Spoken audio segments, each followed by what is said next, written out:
say this is the land of fossils, but this looks to me like a fresh shell. I did not realize there were freshwater clams this big here in Alberta. I wonder if they're delicious. This river valley is unreal. This place is just, it's a whole different world.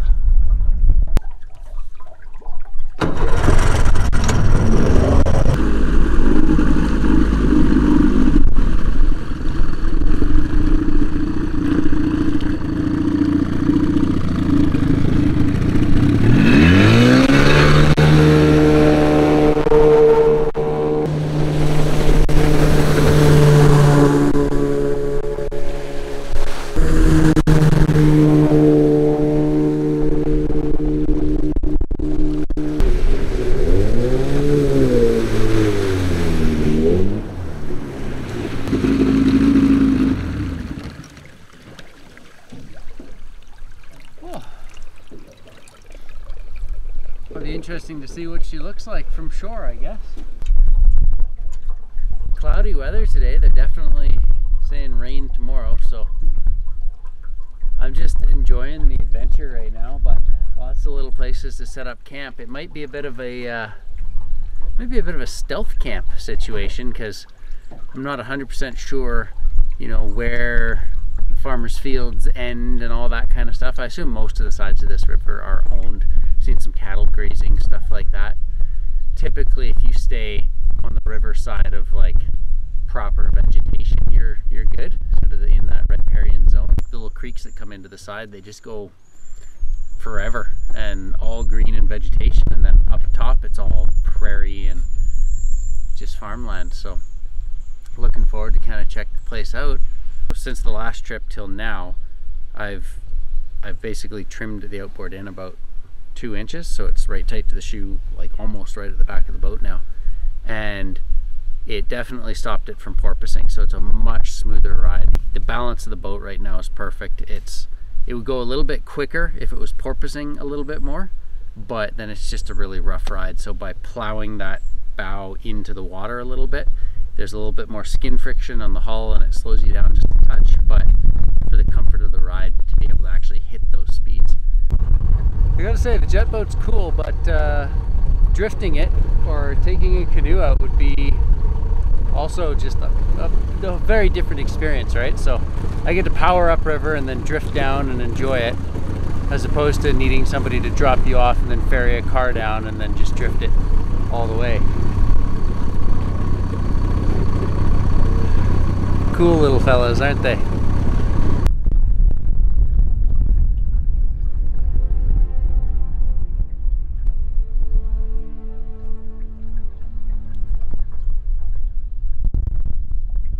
I really do feel like prehistoric, like dinosaur times. Keep my eyes up on dinosaur bones, actually. It's sort of hard, but sort of just loose sand. And then you've got these incredible formations. There's a few flat locations, but it says it's gonna rain, and they all kind of look like they're gonna turn into rivers as soon as we get some good rain happening. So I gotta be careful where I set up my tent. This has gotta be one of the more epic places I've ever been to camp out on a river.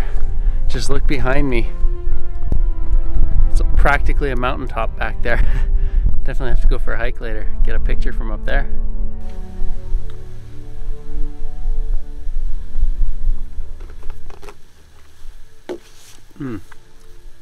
Gee, I'm getting so comfortable sitting right here. Feels like a lot of work to hike a tent all the way up there. If only I could just lie down on the floor of my boat and not get rained on. I have to build a little like wagon cover for this thing one day. That'd be pretty cool.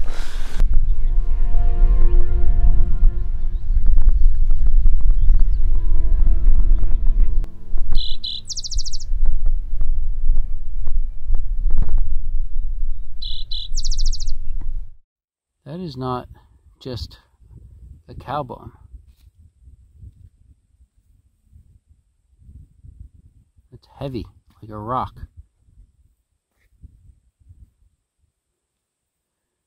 Yeah. Definitely a dinosaur fossil. And that's basically all on its own out here. There's nothing else right here. Except I wonder if this has anything to do with it.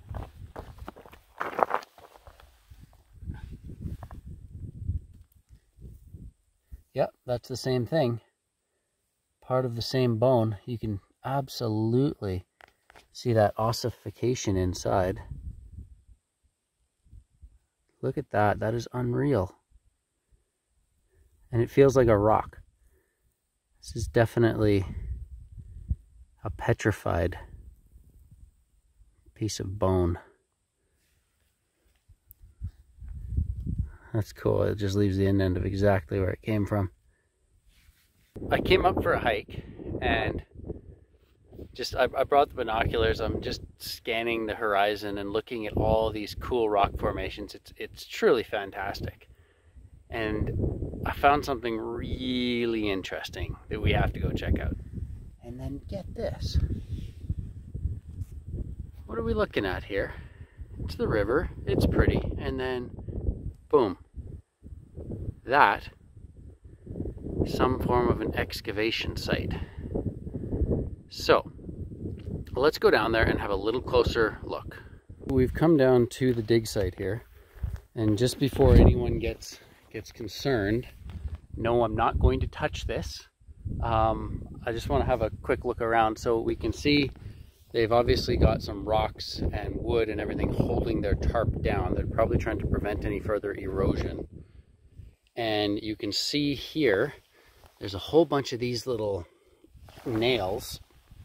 So they've got like a little nail with flagging tape. This has been here a while. It's crispy from the sun. But this dig site is actually marked out with all these nails. And here's a nail that's actually pulled out of the ground and missing. But that's really cool. I didn't realize, let me zoom out here.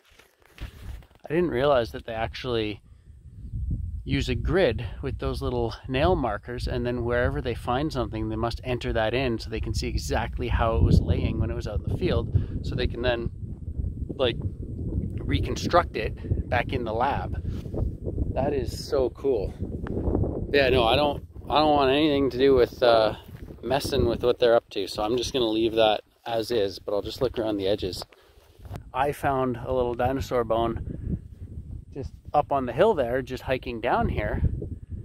Must be the same idea. They find something and then say, okay, let's mark this out, and they start a little dig site, and this whole area is just eroding away so quickly that it keeps exposing more dinosaur bones. It's not that the dinosaurs are only in this area, it's just this is where nature's done most of the work to dig through and find these treasures. So I really wish I could, I want to know more about this. That is so cool, but I'm not touching that thing. Honestly, don't even know what area I'm in.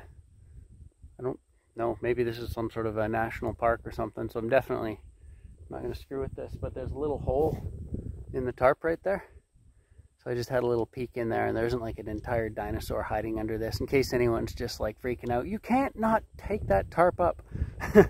It's just they're excavating as they go, and then I imagine everything in this area here they've already sort of sorted through and moved, and they're gonna finish their dig site here. So I'm gonna leave that be, but no, there isn't just like a complete dinosaur like you see in the movies hidden underneath this tarp. What an absolutely amazing find though. That thing is, I mean, it's a tarp lying in the middle of nowhere, but it's fascinating all at the same time. This is really cool.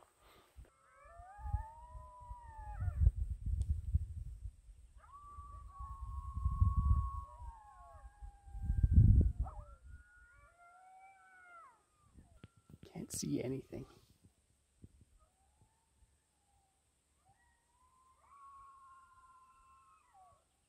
Compared to my hand, like, pretty decent.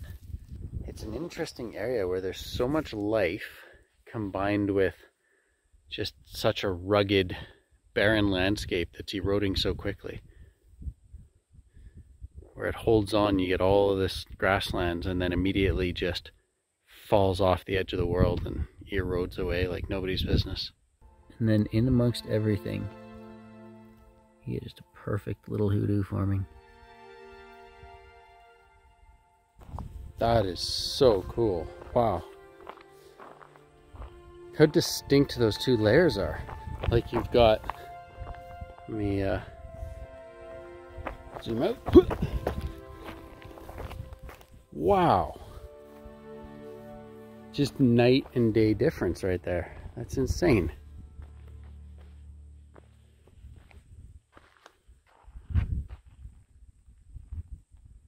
Complete mud on top and then this sort of like hard sandstone right underneath it. And then I'm standing on like a rock shelf that's holding everything up. And right here, almost looks like bricks. Like, is this an entrance to an ancient tomb? What the heck is going on? Holy sh! Oh, wow. That is insane. What? Okay, so this doesn't even make any sense. Like, look at this layer. Those are perfect lengths of brick. Like, that's a brick, that's a brick, that's a brick, that's a brick, all the way over to here. What the heck am I looking at? Same thing. They're like slabs of rock and they're all overhanging. It's not a dig by the looks of it. This is just something that's caved in, but I'll bet you the only reason there can be a hole this big right in the middle of everywhere is it must go down there and keep disappearing. But what the heck is underneath? See, it looks just like natural rock formation, but that is insane. And even the side there, let me zoom in on that. That brick looks like its own separate brick. Whoa. Okay, I'm not jumping in here because, yeah, so that definitely is like a sinkhole that just keeps going. Wonder if it comes out anywhere. And then everything under here, that is unreal.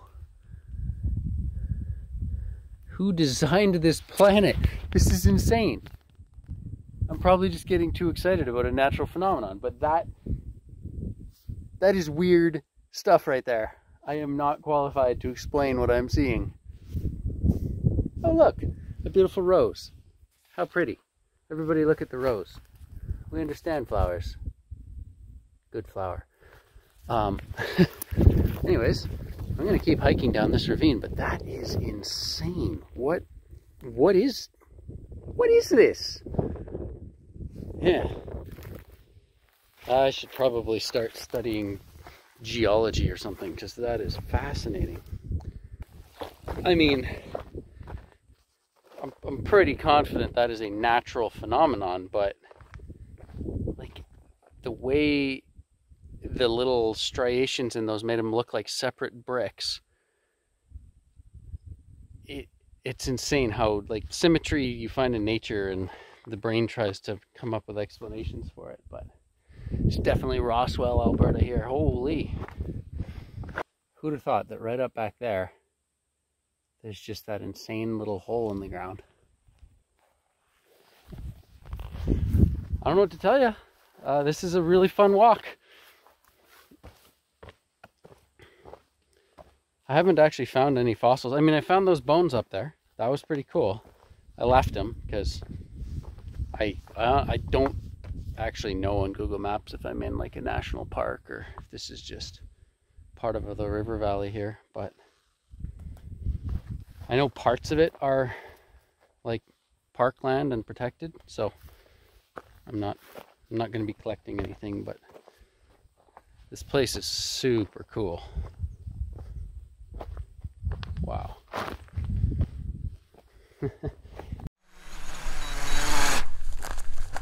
Unreal. We are living in the future right now. Ready to go. She's landed, so shut her down.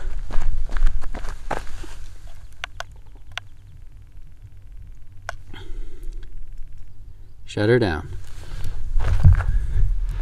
All right. Well, it wasn't a lot of gold mining, but finding that dinosaur bone and then the dig site below that, and then the crazy, like, looks like not natural brick cave below it, like, and just look at this place. It's phenomenal. So it's getting a little bit dusky. I'm now going to set my tent up here and then just kind of get into chill mode for the night.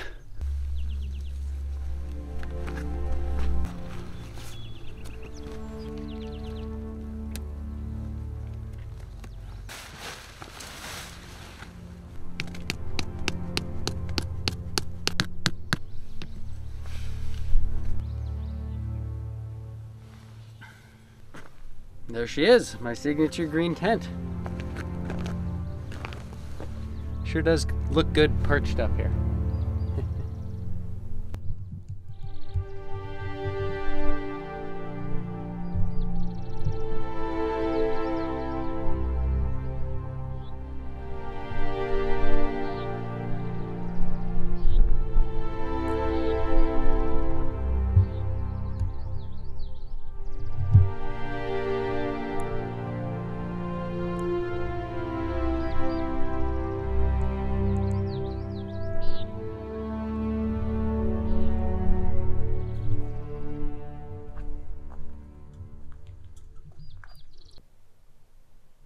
Almost perfect silence.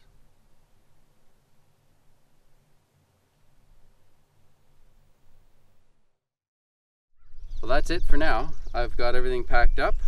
All of my electronics and drone and CPAP machine are in this box. Everything else just sitting on top right now. One trip, not too shabby. Back to the boat.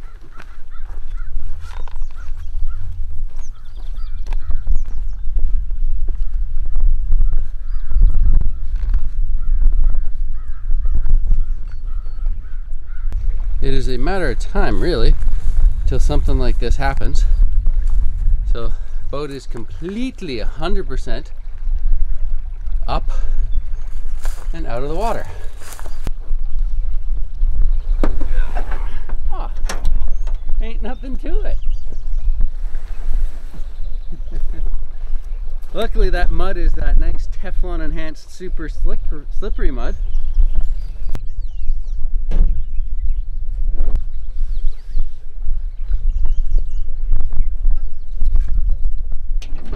Interestingly, right where I was stuck, I found like some of the smallest specks of gold I've ever seen, but like there were 3 or 4 specks in a pan, and I think it's just because it was concentrating really well right in that area. But yeah, nothing even close to being worth it. Just the idea of actually like camping overnight on the boat itself is kind of interesting to me. So once I mean, there's a lot more work to do to the interior here to disappear some things into some cubby holes, but you could have a reasonable place in here where you could actually camp on the boat. So we'll put that in as a future project, research and development for a real epic journey out to the coast one year.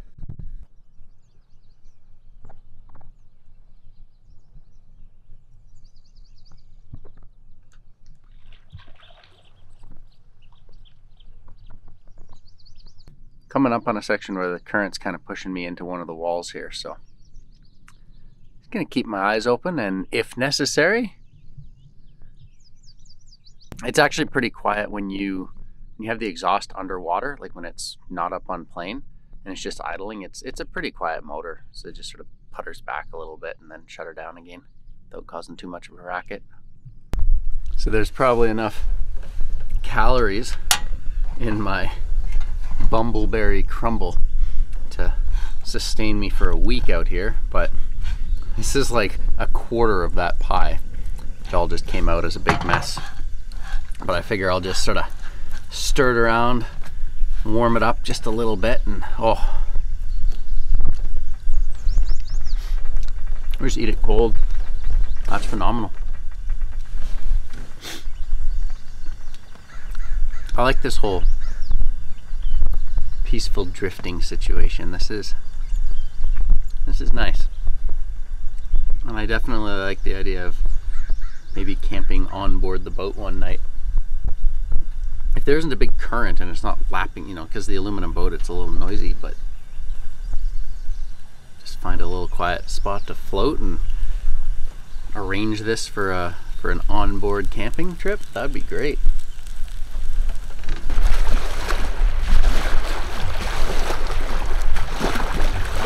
Some pretty extreme rapids right there. Danger, Will Robinson. For a guy by himself to be able to just come out for an evening and got room for all my stuff, and it's just been a really nice, peaceful way to spend my last day off work for a while. This is just my own flavor of getting out and trying to share the experience. So lots more fun to be had with this jet boat coming up, and I'll leave you with some drone footage. As always, thank you for watching.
Terrible.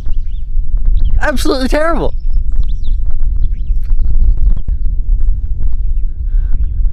My drone. Basically just gets lower and lower and lower.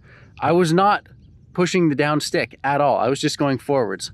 So usually it's a little bit better with that. But because I was focusing on boating and looking, and I just looked away, and as I'm following myself, it just followed behind me, landed in the water. And then of course my controller starts beeping and saying losing signal, lost signal. I'm like, what the heck's going on? I notice the screen's blank. I'm like, oh crap. So I turn around and there it is, fizzing and bubbling on top of the water. Like the blades are still spinning. It's just sank, and like all the motors are in the water and everything, and it's still just running. You see the lights on it. So I go to try to pick it up, and I essentially, like, you know, I want to swipe off to the side. I should have just killed the engine and dove for it, but I'm going by, and it's coming by the side of the boat. It's coming by the side of the boat like this, and I reached down to grab it, and I touched it with my hand as the propellers were spinning. But they were like underwater, so they weren't spinning that hard. And I just sort of like reached, and the propeller hit my hand a few times, and then like down into Davy Jones' locker.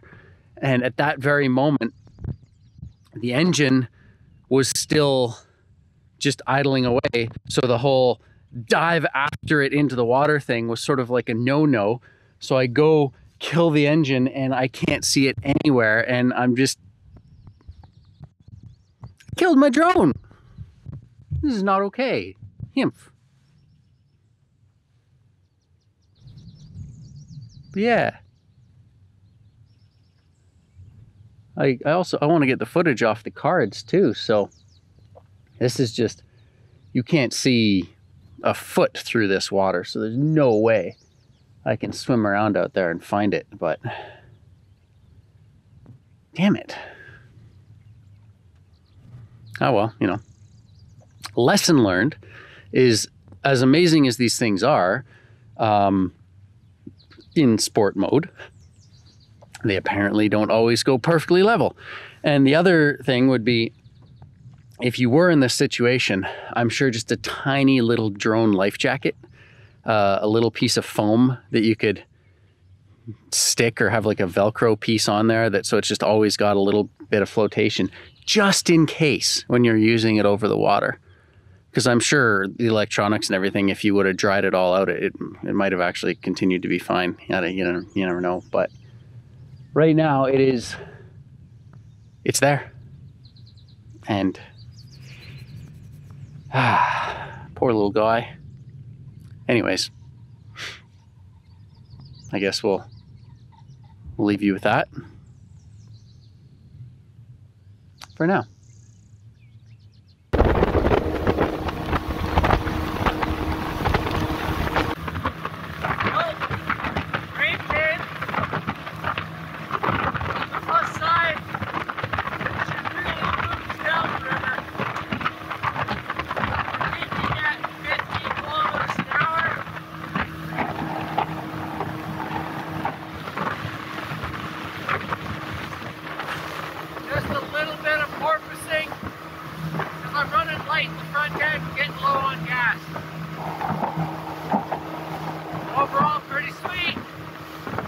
We're good and proper wet. When it rains, it pours. It's just coming down like crazy. But let's all have a moment of silence for my first ever drone, because that is the wettest of all. Rest in peace, Droney 1.